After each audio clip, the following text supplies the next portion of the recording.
upat ka klase nga yuta. This verse is kanang common o familiar di kay tanan o pag ginabalik-balik na gid siya nga kuan gitakol pero nabagid ipaabot ang Ginoo sa toa. Kini ang bersikulo naa sa Marcos 4 bersikulo 3 to 8. Yung siya diri, pamati ka mo. Kayo sa katao mangyadto sa umaarong pagpugas. Samtang nagsabot siya, may mga binhi nga nahulog daplin sa agyanan. Ug miabot ang mga langgam o gipanuka kini. Ang uban binhi nahulog sa yuta nga batuon. Ug tungod kay mabaw raman ang yuta niini, dali ra kini lituro. Pag-ayo sa adlaw nalaos kini. O kay wala man makagamot pag-ayo nalaya. Ang uban binhi nahulog sa dapit sa mga sampinit. Unya mitubo ang mga sampinit ug milumos sa mga tanong. Tungod niini wala sila makapanguhay. Apan may mga binhi nga nahulog sa maayong yuta. Ug miturok, mitubo ug nanguhay. May nanguhay ug katluan, ang uban tagkaunuman, ang uban tagatos. Familiar kay nga parable or sambingay, di ba? Morpamente na nato kadunggan sa atong mga pastors nga ginakuan. At mo ni atong itakol karon.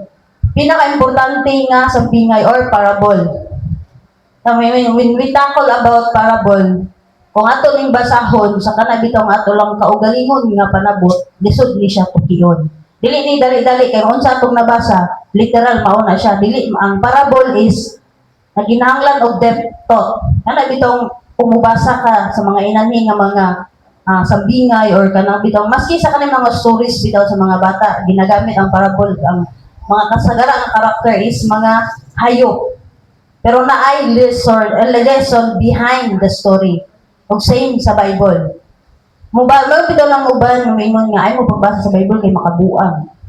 Tungod kay ang pagtuki sa pulong sa Dios dili kana bitaw literal nga sabton nimo nga pagbasa nimo mao na siya. Naay message behind every verse. Dili nato pwede nga ambon gini sa kimawang nakabutang ni sa Biblia. Kung sa itong sa libro sabton nato ni word by word ang Biblia dili na pwede sa inana. Dili na magkuan sa ato ang kahibalo, kaalam. Kinahanglan gini siya giya sa Dios. Mga sambingay dili nato masabot diha karitso nga literal unsa atong gibasa mo na gina siya. Tungod kay naay mga nanabitong word behind. Kumbaga kana bitong kung mahilig sa bitaw sa mga kana bitong depth bitaw nga kuan mo ni magahi makuan nimong kuan ni kanang utok bitaw mabaid ug maayo. Kay dili ni siya matuod nimo in one go, in one set up lang bitaw nga pagbasa nimo mo na gina siya. Kabalo nagi ko, memorize na akong Biblia. Dili gina kay ngano verse by verse na ipadayag ang Ginoo sa imo. Depende kung unsa atong sitwasyon, unsa atong gahimtang atong pagbati. Magpadayag gid ang Dios kay buhi ang pulong sa Dios. Amen. Usa kini sa mga pinaka-importante nga sambingay nga nahisulat. Kini nga sambingay anaa sa tulo ka mga libro sa Biblia. Ano bitong sabaw sa salvation nga kuan sa Matthew 13, Marcos 4 ug Lucas 8. Nag-ingon si Ginoong Hesus nga kung dili nato masabtan nga sambingay, kini nga sambingay dili kita makasabot sa ubang mga sambingay. Kumbaga mao ni ang basic foundation. Marcos 4 verse 13 nagpasabot kini nga usa kini sa pagkukuranan o nga pagtulunan og kini dili nato makuha kung dili kini nato makuha dili kita makapadayon sa ubang pagtulunan sa gingharian. Dili usab kini lisod sabton nga parabulo ilabi na ni atong adunay dalunggan nga mabinaw. Amen. Nanglan gid ta sa pagtuon nato sa pulong sa Ginoo. Nanglan gyud nga dili lang kay atong mata ang atong batlonon. Kinahanglan nga maminaw ta. Dili man nato makita ang Ginoo literal. Pero naagi mohonghong sa ato na ay makikistorya sa ato while nagtuon ta, nagbasa ta sa pulong sa Ginoo. Dili gina siya malikayan tungod kay ang Dios buhi man o magpadayag siya sa bisan unsang orasa sa atong mga kinabuhi. So kinahanglan kita nga magtuon sa pulong sa Dios. Dili nato ni matungkad kung wala life pundasyon gikan sa Dios. Amen. Bitaw sa itong Lucas 4 ha. Atong basahon para sure. Marcos day, sorry. Marcos 4 verse 13. Kaya dinhi, unya nangutana sa Jesus kanila, wala ba ninyo masabti ang sambingay? Nan, unsaon man ninyo pagkasabot sa ubang sambingay. So kani pa lang is kinahanglan giday ingon ang Dios, kinahanglan natong tun-an og sabton. Before nato itakol ning upat ka klase sa yuta, ato sang ikuan bitaw kung unsa to ang mga sambingay niadtong mga butangan nga gihisgutan diri. Ang Dios mao ang mag-uuma, di ba? Gitakol diri nga nay usa ka tawo nga miadto sa iyang uma ug nagpugas. So, ang giingon dinhi nga mag-uuma is dili literal nga mag-uuma nga farmers. Kundi ang gibot pasabot dinhi nga ang Dios mao ang mag-uuma. Ang Dios mo'y mag-uuma niini nga parabulo. Muna kong giingon nga, dili bot pasabot kay niingon diri nga may usa ka tawo nga miadto sa iyang uma aron pagpugas. Literal nga mao ang nahitabo. Kaya ngayon sa dini, naghisgot kini nga sambingay sa usa ka mag-uuma nga nagpugas og mga binhi sa iyang uma. Ang mag-uuma niini nga parabulo mao ang atong Dios nga nagtanom sa iyang maayong binhi nganhi sa atong kinabuhi ginamit ang ubang mga tawo nga iyang instrumento. Amen. Ang Dios mao ang mag-uuma. Ikaduha, ang liso mao ang pulong sa Dios. Katong binhi nga gitakol. Dili literal nga binhi o dili ang pulong sa Dios. Asa man nato makita ang pulong sa Dios? Karon naa siya sa Bible. Sa una, ayahay ito sa unang panahon kay mismo si Jesucristo ang magkiguan sa inyo, magkiguan sa mga tao, magpadayag sa pulong karon kay ni kuan naman si Jesus, gibilin niya ang pulong, mga mao ang Biblia. Ang kahulugan sa mga liso sa sambingay mao ang pulong sa Dios. Din aduna kini gahom ug katakos nga makabunga og gatos kapilo unsay ug tagatos kapilo unsay gitanom. Iniingon siya dinhi sa Marcos 4 verse 14. Marcos 4 verse 14 ingon siya dinhi, ang gisabot sa pagpugas mao ang mensahe sa Dios. Ang gisabot di ba nagtakol man ta og pagpugas. Ang iyang binhi nga gisabod is mao ang pulong sa Dios. Walay katakos ang yuta nga makabaton og mga maayong bunga kung wala ang maayong liso. Amen? Walay katakos daw ang maayong yuta nga makabaton og mga maayong bunga kung wala ang maayong liso. So naagi maayo nga binhi o ang pulong sa Dios. Bisan tayo unsa ka kuan ang atong kuan kasing-kasing. Kung wala ang pulong sa Dios, dili gid kini makaproduce og maayo nga bunga. Kung wala ang liso. So, kinahanglan gid ang maayong pulong o liso. Ang pagpamunga sa maayong liso nga gitanom walay katakos ang yuta mao nung sa atong kaugalingon dili gid kita makapamunga og mga maayong bunga gawas kung ang pulong sa Dios mosulod sa atong kinabuhi. Amen. Walay maayong tao kung wala ang pulong sa Dios. Di maingon, uban maingon nga, gana siya, kamot ang mamatay, maingon nga, nabuutan, magana siya kaayo bay, malangit gina siya, kay maayo magana siyang tao. Dili giday ta kaingon. E bisag unsa pa rin kay maayo kabuutan nato atubangan sa mga tao kung wala tayong relasyon sa Dios. Questionable gid ang atong kaluwasan. O dili pud ta kaingon nga kana siya grabe ka mangtas, maimpierno gina siya. Wa kita kabalo kay ngano, siya mismo sa iyang kaugalingon wa ta kabalo nga deep inside ga battle pud siya sa iyang self ug sa iyang espiritu. Tungod kay naa niya ang pulong sa Dios. Unang dili tanan nanimba. Mga balaan na, mga maayo na, dili na masayop. Ingon nga, pastor man na siya, bay nganong inanak pa man na siya. On the process pa na siya. On the process pa hantod as long as buhi ang tao on the process ta walay perfect nga tao. Mugani nang inanglang tag-perfect nga Dios tungod kay walay perfect nga tao. Dili na to ma-question bisag kinsa, bisag unsa na siya kabanggiitan at tubangan sa mga tao. Tungod kay wala ta kabalo behind the scene. Ang Ginoo siya ra gid ang nakabalo unsay mga battle nga iyang ginaharap kada adlaw. Dili perfect. Marang dili man daw nagiingon nga sa atong pagpangalagad We need to fix our eyes in Jesus. Not on the people nga atong nakita o atong gihimong idulong, ginaimong ihimplong, tungod kay dili pala sila perfect. Ay mga tao sa una nga mga grabe ka banggitan, grabe ka anointing. Pero natinga ka kay nagkanikalit og ka wala. Tungod kay unta process pud sila. Kung unsa ta kadasig diha tubangan sa Dios, inanapod kadasig ang kaaway mo guba na to. Bandayonon kay tanan. Kung unsa ta ka sa dasig kita nga mga lagad sa Ginoo.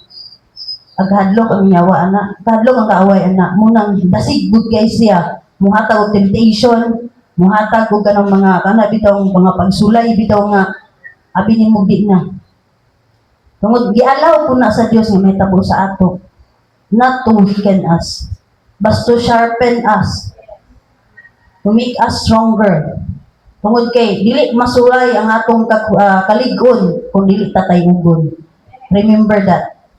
Dili ta mo lang ginaingon nga si Melody ba to nag-share na nga. We are not exempted sa tanang panghitabo. But we are favored because naatay Ginoo uban nato. We can stand against all odds basta na ang Dios. Di ba? Amen. Renta, ang yuta mao kasing-kasing sa tao. Di ba? Ang mag-uuma mao ang Dios. Ang liso mao ang pulong sa Dios. Di ba? Gipugas. Ang yuta mao ang kasing-kasing sa tao. So, ang atong kasing-kasing mao ang yuta nga ginatamnan sa Dios sa iyang pulong o katong gitawag nga liso or binhi. Ang pagpamunga sa maayong liso nga gitanong nag-agad usab sa kalidad ug klase sa yuta nga gitamnan. Di ba? Upat man to ka klase nga yuta. Sa dihang nagsabot ang mag-uuma, upat ka klase ang yuta, adunay daplin sa agianan, yuta nga batuon, dapit sa mga sampinit o sa maayong yuta. Ini ka mga upat ka klase sa yuta or kuan man gid nga mao ang kasing-kasing sa tao. Ini dili na to ma-identify nga we are in kanang good soil or maayong yuta. Ay tungod kay ining upat ka klase nga yuta, ay mga sitwasyon sa atong kinabuhi nga naa na to ni. Dili ginaman, we cannot deny nga always maayo ang atong yuta. Usahay na adunay mo ang panahon nga naa gini daplin sa gianan. Usahay ang atong kasing-kasing batuon. Itakol na nato sunod kung unsa ni siya nga mga kuan pero ini upat ka klase dili we cannot deny nga ay situation nga ato ni masinatian nga mga kasing-kasing. Yung siya rin, nagdepende. Ang mayong liso mo tubo, nagdepende po sa klase sa yuta. Pwede nga ang pulong sa Dios na tanong sa usa ka tawo pero dili kini makapamunga tungod kay ang iyang kasing-kasing dili maayo. Amen? Nanginahanglan og maayong yuta ang maayong liso. Amen? So kinahanglan atong hinumduman sa unsa nga sitwasyon in any circumstances. Well, dili man ta kapili. Nanang dili na to choice. Pero choice na to sa atong response. In any circumstances, choice na to sa atong response. Maayo ba atong response or dili? Ang maayong liso kinahanglan matanong sa maayong yuta aron motubo o mamunga. Ang maayong liso motubo man siya sa upat ka kanang klase sa yuta apan magdepende ang tubo niini. Kung gusto ka nga mutubo ang mayong liso, dapat ang atong kasing-kasing is maayo usab. Amen. Ang upat ka klase nga yuta naghisgot kini nga sambingay ug upat ka klase nga yuta din ang kahulugan mga upat ka klaseng kasing-kasing sa tao. Mabasa na to na ang whole sa Marcos 4 verses 14 to 20. Atong basahon ang Marcos 4 versikulo 14 to 20. Ingon siya dinhi. Ang gisabot sa magpupugas mao mensahe sa Dios. Usahay ang binhi nga mao ang mensahe mahulog sa gianan sama kini sa mga tawo nga makadungog sa mensahe apan moabot si Satanas ug musakmit sa mensahe nga gipugas niini kanila. Ang nahitabo sa mga binhi nga mahulog sa yutang batuon sama niini. May mga tawo nga makadungog sa mensahe ug mudawat dayon niini sa dakong kahinangok. Apan dili kini makagamot diha kanila busa dili sila mopadayon. Kaya pag-abot sa mga kalisdanan ug mga paglutos tungod sa mensahe, mubiya dayon sila.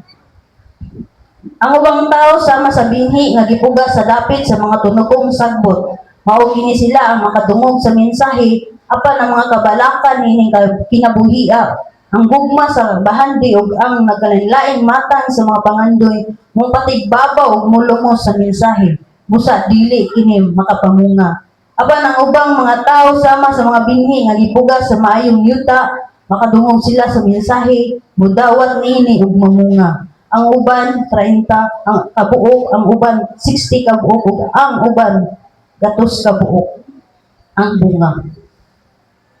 Di ba? Gita ko na gidini nga ang una na tong kuan di bali, di bang please gahi nga yuta na sa Marcos 4 verse 15. Naghisgot kini sa mga tawo nga ilang gigahi ang ilang mga kasing-kasing sa mensahe sa Dios. Ug tungod niini, gisakmit sa panulay ang mga maong pulong ug wala sila makabaton og kaluwasan.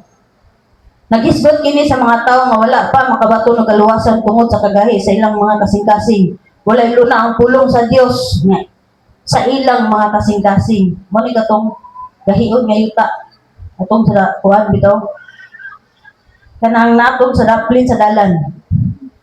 Di ba na mga tao nga gasangyaw sa pulong sa Dios? Usahay bitaw, sa una naka-experience gid ko. Once na magsangyaw bitaw, bisan unsa nga reliyon, basta once na magsangyaw, mabutin yung balay niya na sumangil lang bisi-bisi. Di ba? Dili din dawaton. Ano sana sila? Di ba? Lagi mga na-experience na ko na dili man ako personally, pero na yung mga tao nga na mamira. Naka-experience pa nila na nga nagsangyaw mga isiratan may pultahan. Nagampo may kamulong yampo pagbata na mo nawala ang tao. Dili ginamo to malintan.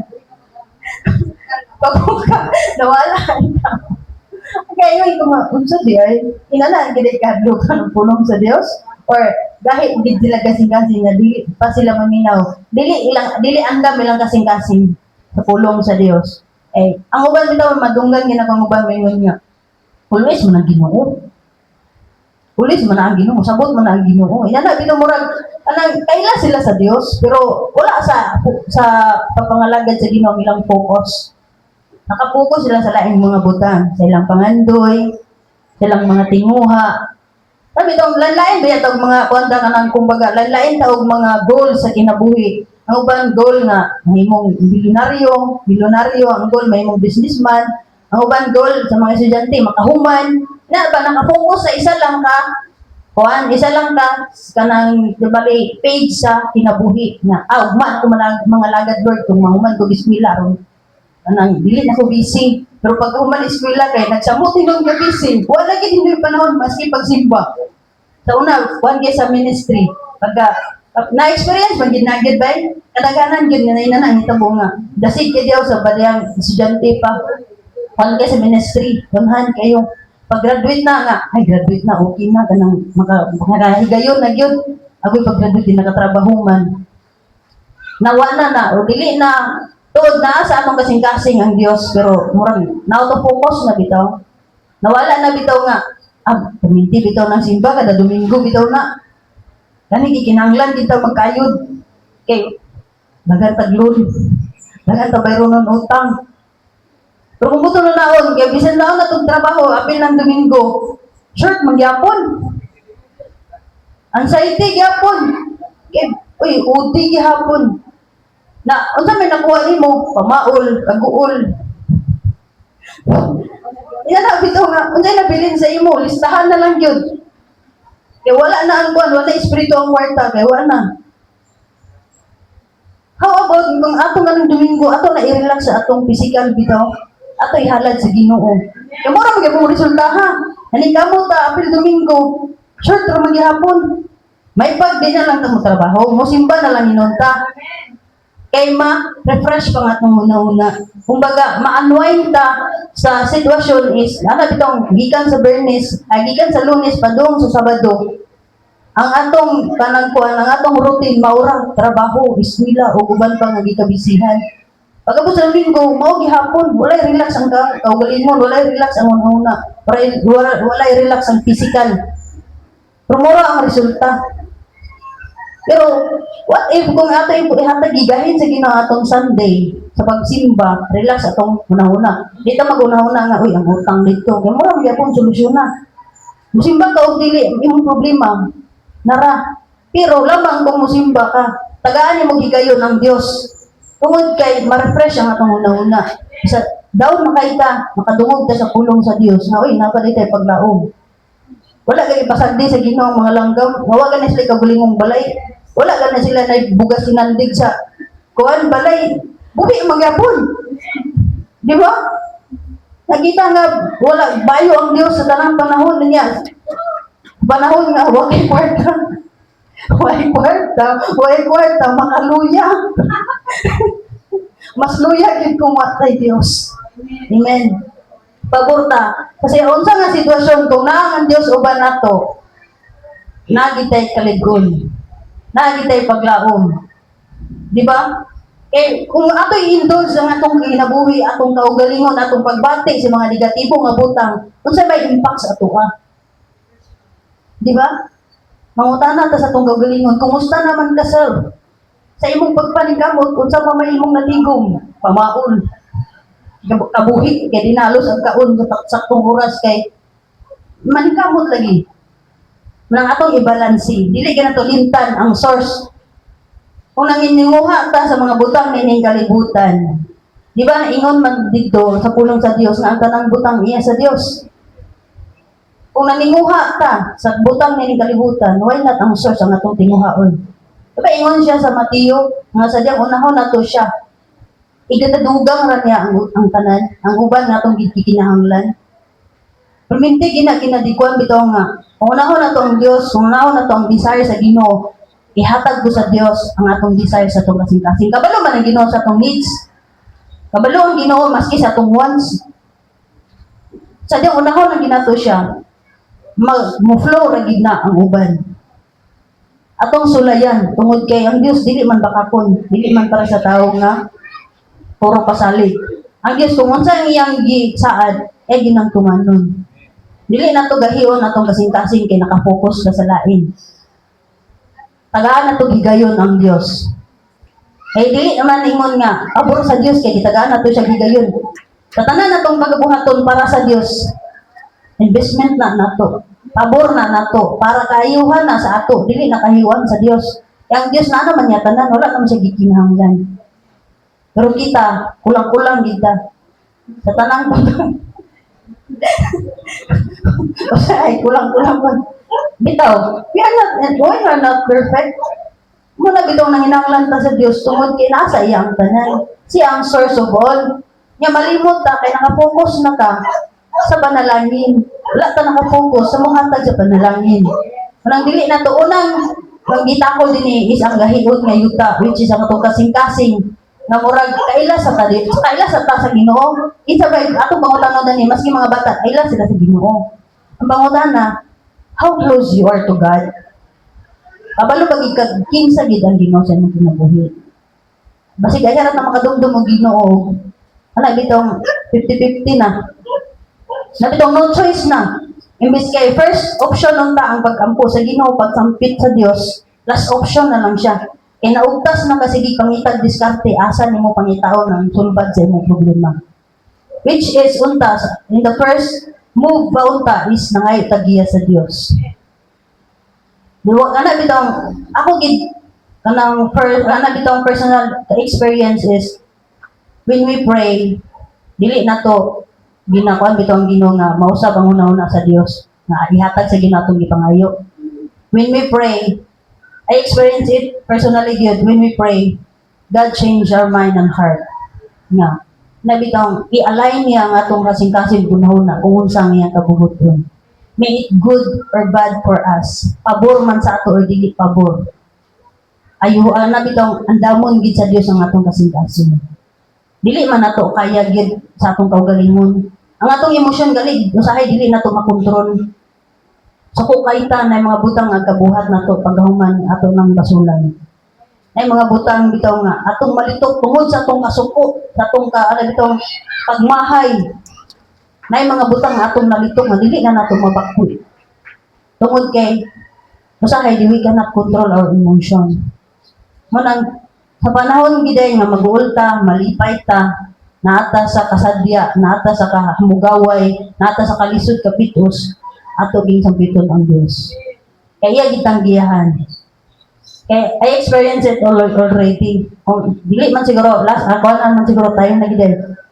Ako lang na kanang i-share sa inyo bago nga kasinatian gid ako nga siguro nakabantay mo nga pila ka murag duha man yata. Kung apil ang katong kuan tulo wala gid ko kaatay. Tungod kay I'm in the state of recovery. Tungod kay gikan ko nakuhaan. Last 31 gid sa gabi ligawas gid siya og pertigyong sakita. Pero while nahitabo na siya, napa-check up me, nag-exam sa doktor ang sa OB, nga inana, wala na heartbeat ang bata, 2 months. Ako pa lang. Nya mag-3 na ako tatong December. Nya gihuwatan na lang nga mugawas bitaw. Na-bleeding gid ko, hinay, kusog, until gid itong 31, gigawas gid siya, kusog gid kay sakit, gid kay kanan. Mura gid kung nanganak, naka-experience gid ko. Ang gid ay lalim. Pero, dadto nga kasinatian, grabe ka, amazing ang Diyos. Tungod kay despite sa panghitabo, ang Dios kay ngon gid ko nga dadto nga panahon sa diyang moampo ko, matingagi ko kay mulid gid ilid gid ko sa Dios sa pagampo nga ang imong kabubuton nga tuman. Diyan sa ako gampo, iligay gid nako ampo nga kana bitaw kan mulitok gid nga andama nga mong mga kasing-kasing. Ug didto ba lang na nakuha din ako ba nga naging mahitabo nga kuan kay nganong kailangan man iligon sa Dios nga mga kasing-kasing. Sadyang nagpadayag ko sa Ginoo, sukwahi ang nahitabo. Nabitong grabe ang padayag sa pulong sa Dios, nya sukwahi ang mahitabo, magayo ka nga, grabe nagampo ng kapunibulan ng inanhiman. Pero ang ipadayag sa Ginoo sa ako ang on the process. Kaya ang dili pag inyo, gisaan sa Dios ang banay nga wanag na kuan ang banay, pero sukwahi ang mahitabo di bali kay nawala man siya. Pero grabe ang pagpadayag sa Ginoo. Pagsaad sa Dios, grabe ang pagligon. Ay bitaw sakit man siya, dili man gid nimo malikayan. Kamot ta pagawas bitaw ngay. Lagi ko'y nabatihan bitaw nga. Lagi part sa ako nga murag ni buwag bitaw nawala. Ana bitaw nawala ang kinabuhi. Nagtulo gid akong luha dito nga sitwasyon, pero hindi ko nga Lord, salamat sa inyong kusog. Dato bagi nga panahon kay mbot asa kong bana nagpadung dadto. Or ibisan dito siya sige ko. Kasi ako gibati nga sakit, grabe gid akong pang-review, grabe gid akong pag-ampo. Instead dito nga muhilang ko, manawag ko sa akong auntie na wala gyud nagilom-hilom ra gid ko ang tuging niligawas siya. Kaya yung ko nga Lord, grabe gid ang imong paggiya. Grabe gid ka kabutan, grabe gid imong pagpahimutang sa tanan.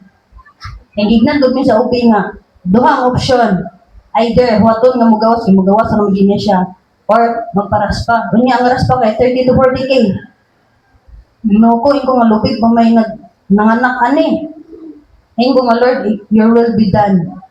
Lagi ko kuan bitaw gisalig ra gid nako sa Ginoo ang tanan.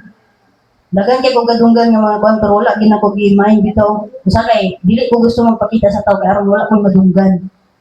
Ay bitaw ginakuan ako kung kagalingon, gina-close nako sa uban. Dito rin ito sa Ginoo maminaw. Kung sa ipadayag sa Ginoo, maurag na siya.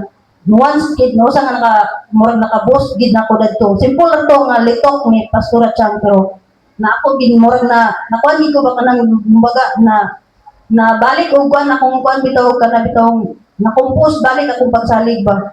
Na, gignan ko niya titsang nga, magawas na na, dahil, kabala ka dahil, kadit sa control. Ngayon, gid ko nga, Lord, your will be done. Sakit niya siya nga kasinatian. Kayo ko ba nga, sige na kadunggan nga experience. Pabati na ko ang sakit, pero lahi ragid pag ikaw gid mismo ang maka-experience. Kung pabor lang gid kina ang Dios ang ginabuhi. Ano bitaw, nabing dili man dali ta maka-recover sa kasakit, sa kagukol, kabalaka. Pero pag naagiday kay Dios, marang mahimong yano ang tanan. At tubangan sa tao, murag okay ra. Pero behind closed doors, ang Dios ang nasayod sa tanan. Manang padayon ta, manang gihong padayon ta. So unsa nga kasinatian ang Dios maayo sa tanang panahon. To God be all the glory, may buntag sa tanan ato ni Dioson sa sunod. Dalaygon ang Dios sa tanang panahon. Amen.